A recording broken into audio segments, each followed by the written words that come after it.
This is one of my favorite Bulgarian recipes.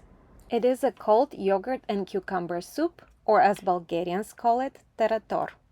For this recipe, you need a long seedless cucumber. Give it a little taste to check if it's bitter. Mine was not bitter, but the peel was too thick, so I decided to peel it partially. To dice the cucumber, cut it into strips and then into cubes. And this is how Bulgarians dice a cucumber. I know it's not safe, but that's how I grew up seeing it done by my mom and grandma. I don't recommend trying this at home. It's dangerous. If you really hate dicing vegetables, you can use a chopper like this one. Transfer the diced cucumber to a large bowl, add minced garlic, and season with salt. Salting the cucumber will help release some of its juices into the soup. Don't skip it.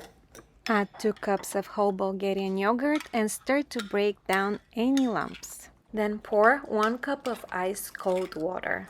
You can add more water if you want, but I like my Tarator thick and creamy. Chop a lot of fresh dill and add it to the soup. The last ingredient you need to add is sunflower oil, which is traditional for most Bulgarian recipes. If you want the soup to taste authentic, do not use olive, canola, or avocado oil.